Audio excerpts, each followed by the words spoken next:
నమస్తే ఫ్రెండ్స్, నేను మీ Shiva, local leader channel. మన రాఘపురం గ్రామంకి వచ్చాం. రాఘపురంలో క్యాంపెయినింగ్ ఎలా జరుగుతుంది, ఇక్కడ ఎవరు గెలిచే అవకాశం ఉంది అనే విషయంపై కాంగ్రెస్ అభ్యర్థి శ్రీకాంత్ గౌడ్, అదేవిధంగా బీఆర్ఎస్ అభ్యర్థి బండారి శంకర్ గౌడ్ నిలబడ్డారు. ఎందుకంటే మండల లీడర్లు, అదేవిధంగా జిల్లా స్థాయి లీడర్ ఇక్కడ సంబంధించినటువంటి శ్యామ్ గౌడ్ గారు ఉన్నారు.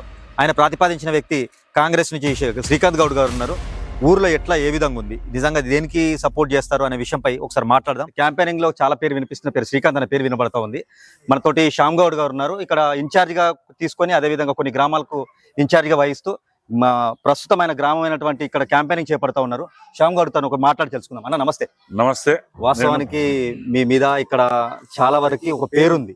ఎందుకంటే ఇక్కడ గతంలో నుంచి చేసిన పనులే కావచ్చు, అభివృద్ధి కార్యక్రమాలు కావచ్చు, మండలంలో ఎదిగిన విధానమే కావచ్చు. ఇది ఎట్లా చూస్తారని ఇక్కడ ఏమని మీరు ఓటు అడుగుతా ఉన్నారు అంటే మీరు ఏం చెప్తారు?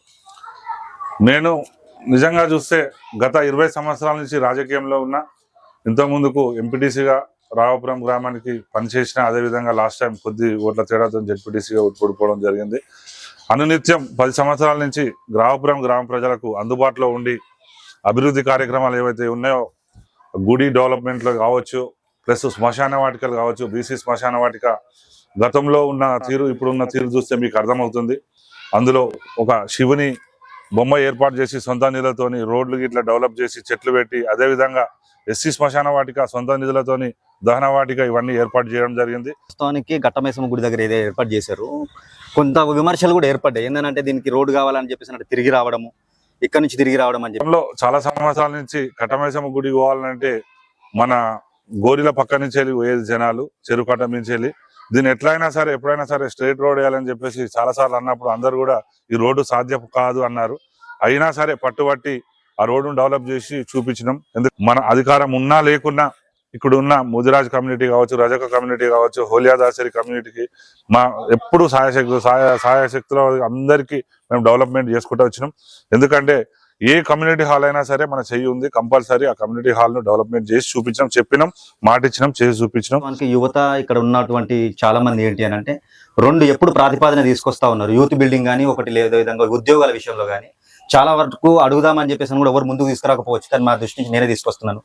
ఉద్యోగాల విషయం కావచ్చు, ఒక యూత్ బిల్డింగ్ కావచ్చు, నిజంగా తీసుకొస్తారా అని అంటే అడిగితే మీరు ఏం చెప్తారు? గతంలో యువకునిగానే రాజకీయంలోకి వచ్చినాం. ఎందుకంటే వాళ్ళలో ఒక యువకుని లాగానే రాజకీయంలో ఉన్నాం. దాదాపు మేము కూడా యూత్ తోని మమేకమై తిరుగుతాం. ఇంతకుముందు కూడా యూత్ బిల్డింగ్ కోసం చాలా కృషి చేసినాం. ఒక ప్లాట్ విషయంలో రాలేదు, ఎప్పుడో మేము కమిట్మెంట్ కూడా చేసినాం. ఈసారి తప్పనిసరిగా యూత్ బిల్డింగ్ ఏర్పాటు చేస్తాం. అదేవిధంగా రాఘపురం చుట్టుపక్కల గ్రామాల్లో ఉన్న కంపెనీలన్నీ మూసివేత జరిగినాయి. ఇప్పుడు అటు పరిస్థితి లేదు. మనకున్న ఏకైక మార్గం ఒకటి ఎయిమ్స్ లో ఎమ్మెల్యే దగ్గరికి పోయి, ఎంపీ దగ్గరికి పోయి మనం కొట్లాడడం జరిగింది. అది ఇంకో 50% డెవలప్మెంట్ అయ్యే వర్క్ ఉంది. ఇంకా చాలా మంది ఎంప్లాయీస్ తీసుకుంటారు. మన గ్రామం నుంచి 20 మంది కంపల్సరీ యువకులనే కావచ్చు, లేడీస్ నే కావచ్చు ఎయిమ్స్ లో పెట్టుకోవాలని ప్రతిపాదన కూడా చేసినాం. ఎమ్మెల్యే గారి లిస్టు కూడా తయారు చేసి హాస్పిటల్ పంపించారు.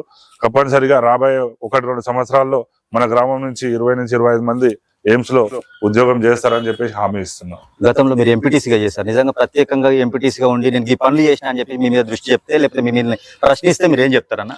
ఎంపీటీసీ చేసినప్పుడు కూడా గతంలో మాకు వచ్చిన నిధులే కాకుండా ఇంకా మేము పర్సనల్ గా కూడా మాకున్న లింక్స్ తోటి వాళ్ళ దగ్గరికి వెళ్ళి సీసీ రోడ్లే కావచ్చు, డ్రైనేజే కావచ్చు, కమ్యూనిటీ హాల్స్ కు నేను ఎంపీటీసీ ఉన్నప్పుడే చేసిన. దాని తర్వాత కూడా ఈ శ్మశాన వాటికలు అయితే ఎలాంటి నిధులు లేకుండా సొంత నిధులతోనే డెవలప్ చేసినాం. ప్రతి ఒక్కరికి మనం అంటేనే డెవలప్మెంట్ అనేది గుర్తొచ్చేలా అన్ని విషయాల్లో మనం డెవలప్మెంట్ చేయాలి. ఇంకా విషయం ఇంకోటి ఏంటంటే ఇక్కడ విమర్శలు వినబడతా ఉన్నాయి. ఏదైనా ఉంటే ఇక్కడ శ్యామే చూసుకుంటారు, శ్యామ్ గౌడ్ ద్వారానే ఇక్కడ రూల్ చేస్తారు అనే ఒక విమర్శలు వినబడతా ఉన్నాయి. అలాంటి వారికి మీరు తిప్పికొట్టే ప్రయత్నం ఏం చేస్తారు? అసలు దాని గురించి ఏం చెప్తారు? గతంలో ఎస్సీ రిజర్వేషన్ వచ్చినప్పుడు కూడా ఒక కొత్త వ్యక్తిని సర్పంచ్ గా గెలిపించి ఏనాడు కూడా గ్రామ పంచాయతీలో ఇన్వాల్వ్ కాలేదు. అతనికి ఫుల్ ఫ్రీడమ్ ఇచ్చినాం డెవలప్ చేసుకోమని. ఎప్పుడైనా సరే మన గ్రామంలో మన పార్టీకి సంబంధించిన వ్యక్తి గెలుపుకు అహర్నిశలు కృషి చేసి అన్న గెలిపించే వరకు ఉంటది. తర్వాత వాళ్ళు వాళ్ళ పర్ఫార్మెన్స్ చూపించి డెవలప్మెంట్ లో ఉంటది. మనం మండల లీడర్, గ్రామ లీడర్ కాదు, జిల్లా స్థాయిలో మనం ఉన్నాం కాబట్టి మన గ్రామాన్ని, మన వ్యక్తిని గెలిపించి, మాకు ఎమ్మెల్యే గారు మినిస్టర్లతో లింక్స్ ఉన్నాయి కాబట్టి మేము వాళ్ళ దగ్గరికి వెళ్ళి కొట్లాడి నిధులు తెచ్చి ఈ గ్రామాన్ని ఇప్పుడు గెలిచిన సర్పంచ్ల ద్వారా అభివృద్ధి చేస్తాం, చూపిస్తాం కూడా. కాంగ్రెస్ పార్టీ మీద చాలా విమర్శలు వినబడతా ఉన్నాయి. ఇక్కడ ప్రభుత్వం నుంచి ఏం హామీలు ఇచ్చారు, ఏం నెరవేర్చారు అని చెప్పేసి వీటి గురించి మీరేం చెప్తారు అసలు? ఏం చేయని ప్రతిపక్షాలు ఎప్పుడైనా విమర్శలు చేస్తాయి. గతంలో 10 సంవత్సరాలు అధికారంలో ఉండి ఏం అభివృద్ధి చేసిరో ఫస్ట్ చూపియండి. ఇప్పుడు మేము వచ్చిన తర్వాత మేము రాగానే ఎమ్మెల్యే గారితో కట్టమైసానికి సీసీ రోడ్ వేయించినాం, ప్లస్ అన్ని లింక్ రోడ్స్ సీసీ రోడ్స్ వేయించినాం. మొన్ననే హెచ్ఎండి నిధులతో 50 లక్షలతోని వచ్చిన 2 సంవత్సరాల 50 లక్షల నిధులు తీసుకొచ్చినాం. అదే విధంగా దాదాపుగా 30 ఇండ్లు ఇందిరమ్మ ఇండ్లు, అంటే ఒక్కొక్కరికి 5 లక్షలు, 1,50,00,000. ఇప్పటి వరకు రాపురం చరిత్రలో 1,50,00,000 ఫండ్ అనేది వినబడలేదు. ఫస్ట్ టైం అంత పెద్ద నిధులు తీసుకొచ్చినాం. ఇంకోటి కాంగ్రెస్ పార్టీ అంటేనే గతంలో కూడా ఒక్కరు ప్లాట్ ఇచ్చింది ఎవరన్నా టిఆర్ఎస్ వాళ్ళు ఇందిరమ్మ డబుల్ బెడ్రూమ్ ఇస్తా అన్నారు, ఒక ఇల్లు ఇచ్చిరా. ఇప్పుడు పోతే ఇందిరమ్మ కాలనీ అని ఉంటది, ఇందిరమ్మ ప్లాట్లు ఉంటాయి, ఇప్పుడు ఇందిరమ్మ ఇల్లు ఉంటాయి. ఈ రోజు గ్రామంలో ఒక పండుగ వాతావరణం, ఒక 30 మంది నిరుపేదలు ఇల్లు కట్టుకుంటున్నారు. ప్లస్ రేషన్ కార్డు 10 సంవత్సరాల నుంచి అసలు రేషన్ కార్డు అనే పదానికే చాలా మంది దూరం అయిపోయారు. 10 సంవత్సరాలు పెళ్లి చేసుకున్న వాళ్ళు కూడా ఇప్పటి వరకు వాళ్ళ కుటుంబంలో రేషన్ కార్డు పేరు లేకుండే. ఇప్పుడు చూడు రాగానే కొత్త రేషన్ కార్డులు ఇవ్వడమే కాకుండా కుటుంబ సభ్యుల పేర్లు కూడా ఎక్కించడం. అదే విధంగా గతంలో దొడ్డు బియ్యం ఇస్తే రేషన్ షాప్ల దగ్గర తీసుకెళ్లి తక్కువ రేటుకు అమ్ముకొని అత్యధిక రేటుతో మళ్ళీ కొనుక్కొని తినేవాళ్ళు. ఇప్పుడు సన్న బియ్యం ఇవ్వడం వలన దళారులు లేరు. ఇప్పుడు సన్న బియ్యం ఇవ్వడం వలన ప్రతి ఒక్కరు ఆ బియ్యాన్ని సంతోషంతో వండుకొని భేద గొప్ప తేడా లేకుండా ప్రతి ఒక్కరు సన్న బియ్యం తింటారు. అది కాంగ్రెస్ పార్టీ ఘనత.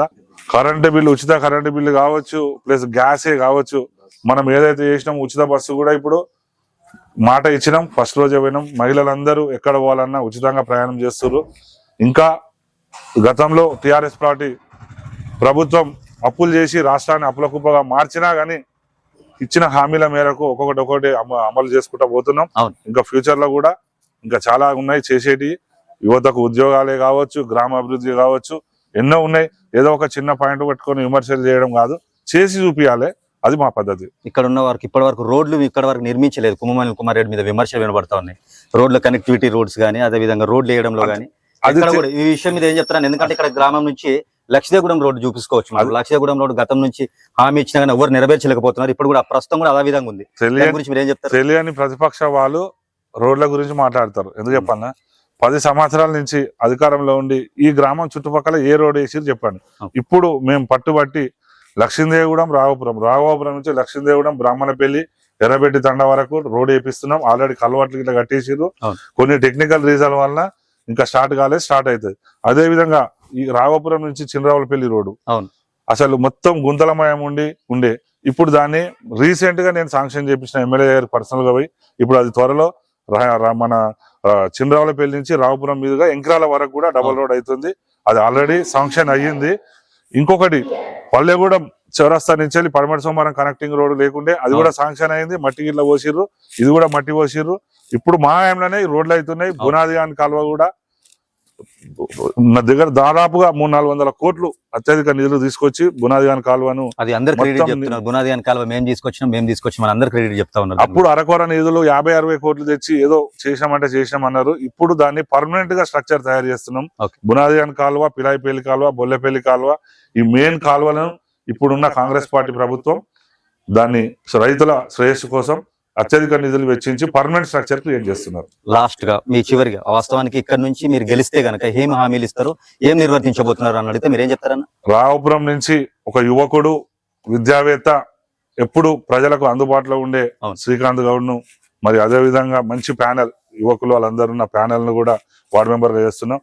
ఈసారి గ్రామ ప్రజలు వీళ్ళని ఆదరించి అందుబాటులో ఉన్న శ్రీకాంత్ గౌడ్ ను అత్యధిక ఓట్ల మెజార్టీతో గెలిపించాం అనుకో, మాకు ప్రభుత్వం ఉంది, ఎమ్మెల్యే ఉన్నాడు, మినిస్టర్లతో అతి చనువుగా ఉంటాం. మీ అందరికి తెలుసు. వాళ్ళ దగ్గరికి వెళ్ళి కొట్లాడి గ్రామానికి నిధులు తీసుకొచ్చి గ్రామాభివృద్ధి చేసి చూపిస్తాం 5 సంవత్సరాలు. ఎందుకంటే గతంలో మాకు సర్పంచ్ ఉన్నా ఎమ్మెల్యే గారి సహకారం లేకుండే, ఇప్పుడు సర్పంచ్ ఉండి ఎమ్మెల్యే గారి సహకారం ఉంది అనుకో, మాకు ఒకటే ఒక ఏం, గ్రామ పంచాయతీకి ఫండ్ జనరేట్ చేయడానికి కమర్షియల్ బిల్డింగ్, రోడ్డు మీద ఉన్న స్థలంలో కమర్షియల్ బిల్డింగ్ కట్టాలి. ఆల్రెడీ ఎమ్మెల్యే గారితో మాట్లాడినాం. అదే విధంగా పేద ప్రజలు ఎందరూ కూడా ఫంక్షన్ చేసుకోవాలి, పెళ్లిళ్ళు చేసుకోవాలంటే చాలా మంది ఖర్చులు భయపడుతున్నారు. వాళ్ళకు కూడా ఒక మినీ ఫంక్షన్ హాల్ కట్టి అందుబాటులోకి తేవాలని చెప్పేసి మేము ఆల్రెడీ ఎమ్మెల్యే గారి దృష్టికి పోయినాం. రానున్న రోజుల్లో అది కూడా చేసి చూపిస్తాం. Right, okay. చివరిగా వాస్తవానికి ఆయన హయాంలో నడుస్తున్నారు కాబట్టి మిమ్మల్ని అడిగి తెలుసుకుంటా ఉన్నాం అన్న, ఏ విధానంగా ఓటు అడుగుతా ఉన్నారు, ఏం చెప్పి వాస్తవానికి ఓటు మీకు వెయ్యాలి అని అడిగితే మీరు ఏం చెప్తారు? రాఘవపురం గ్రామ ప్రజలకు విజ్ఞప్తి. ఈ రోజు నేను 2 సార్ల వార్డు మెంబర్ గా ఎన్నికైనాక ప్రతి ఒక్కరి గల్లీ గల్లీ తిరిగి నేను ప్రతి ఒక్కటి ఆధార్ కార్డు కానీ రేషన్ కార్డు కానీ మన గవర్నమెంట్ నుంచి వచ్చే నిధులు కానీ ప్రతి ఒక్కరికి వారికి అందేలా చేసిన వారికి ఇంకోటి ఏంటంటే శ్యామ్ గౌడ్ సహకారంతో గత 5 సంవత్సరాల నుంచి ప్రతి ఒక్కరికి చనిపోయిన వాళ్ళకి కానీ పేద ప్రజలకు కానీ ప్లస్ స్కూల్ వాళ్ళకి కానీ బుక్స్ విషయంలో కానీ ప్రతి ఒక్క విషయంలో ఇన్వాల్వ్మెంట్ అయ్యి ప్రతి ఒక్కరికి అందేలాగా చేసిన గ్రామ ప్రజలు ఈ రోజు ఏమంటున్నారంటే, గ్రామంలో ఎక్కడ పోయినా ఏ గల్లీకి పోయినా కానీ శ్రీకాంత్ గౌడ్ నువ్వేం బాధపడకు, నువ్వు గెలుస్తున్నావు, 100% నువ్వు గెలుస్తున్నావు, ఏం బాధపడకు, మేము వచ్చి ఓటేసేసి వెళ్ళిపోతాం, మీకు ఏదున్నా మీకు సాయం చేయాలి, రేపు పొద్దున గవర్నమెంట్ నుంచి ఏ నిధులు వచ్చినా మాకు అందజేయాలంటే సరే అమ్మా కంపల్సరీ నా గురించి తెలుసు కదా, 2 సార్ల వార్డు మెంబర్లు ఏం చేసిన అనేది ఆ వార్డులో 7వ వార్డు నుంచి గెలిచిన కాబట్టి 7వ వార్డులో ప్రతి ఒక్కరు చెప్తారు. ప్రతి ఒక్క గల్లీ కానీ ఏ విషయంలో కానీ నేను యూత్ కానీ ప్రతి ఒక్కరికి అన్న తమ్ముడు అనుకుంటా ముందుకెళ్ళినా. ఈ రోజు నేను గెలిచినాక కూడా స్కూలే కావచ్చు, ప్లస్ సంఘాలే కావచ్చు, ప్లస్ ముసలోళ్ళకి కానీ కొంత ముసలోళ్ళకి కానీ ఏదైనా పెన్షన్ విషయంలో వాళ్ళు అడుగుతున్నారు, ఏంటంటే పెన్షన్ మా ఇంటికి వచ్చి ఇవ్వాలి, మాకు శాతం అయితే లేదంటే సరే అమ్మా పెన్షన్ ఇంటికి వచ్చి ఇచ్చేలా చేద్దాము, ప్లస్ రేషన్ కూడా ఇంటికి వచ్చి ఇవ్వాలి కొంతమంది అంటారు ముసలోళ్ళు, వాళ్ళకు కూడా ఇంటికి వెళ్ళి నేను రేషన్ ఇచ్చేలా కంపల్సరీ నా సాయశక్తుల కృషి చేస్తా. ఈ రోజు నన్ను బలపరిచి ఈ రోజు కాంగ్రెస్ పార్టీ నుంచి నన్ను బలపరిచినందుకు అందరికీ ధన్యవాదాలు తెలియజేస్తున్నా. ఈ రోజు నా కార్యకర్తలు గాని నా గ్రామంలో నా నాయకులు శ్యామ్ గౌడ్ గాని ఆగమే గౌడ్ గారు గాని ప్రతి ఒక్కరు నాకు సహకరించినందుకు ప్రతి ఒక్కరికి నేను అండగా ఎప్పుడు నేను గెలిచినాక కూడా వారి సహకారంతో ప్రజల కార్యకర్తల సహకారంతో నేను ముందుకెళ్లి గ్రామంలో ప్రతి ఒక్కరికి నేను సేవ చేస్తా. గ్రామ ప్రజలకు తెలియాలనుకుంటే ఏం తెలియజేస్తారు?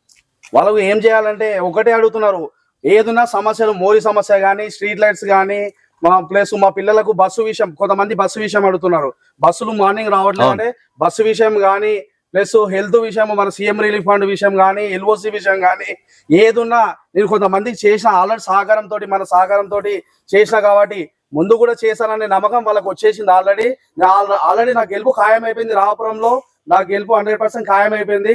ప్రజలే చెప్తున్నారు, ఏం కాదు బిడ్డ నువ్వు కంపల్సరీ నువ్వు గెలుస్తున్నావు అని ప్రజలే ఇట్లా కొట్టి చెప్తున్నాను. నాకు చాలా సంతోషం అనిపిస్తుంది, ఎందుకంటే 10-15 సంవత్సరాల నుంచి గల్లీ తిరిగిన కాబట్టి వాళ్ళ బాధలు ఏదో నాకు తెలుసు.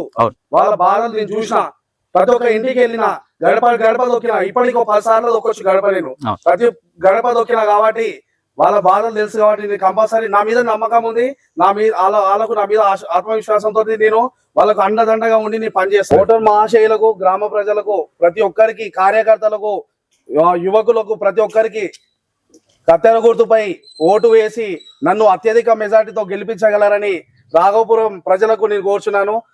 నేను గెలిచిన తర్వాత ప్రతి ఒక్క గల్లీ ఇప్పుడు ఇంత ముందుకు ఎట్లా తిరిగినో అదే విధంగా గల్లీ తిరిగి నేను పని చేశానని ఆ ప్యానెల్లో ఉన్న వార్డు మెంబర్లు ప్రతి ఒక్క వార్డు మెంబరు 10 మంది వార్డు మెంబర్లు ఉన్నారు. 10 మంది వార్డు మెంబర్లు సర్పంచ్ కి అత్యధిక ఓట్లు వేసి గెలిపించగలరని నా మనవి. చూసాం కదా, వాస్తవానికి శ్యామ్ గౌడ్ గారు అదేవిధంగా ఆయన ప్యానెల్ అయినటువంటి శ్రీకాంత్ గౌడ్ గారితో మాట్లాడినాం. నిజంగా మన సైడ్ నుంచి కూడా కోరుకుందాం, తప్పకుండా గెలుపొందాలని చెప్పేసి. థ్యాంక్ యూ సో మచ్ అండి.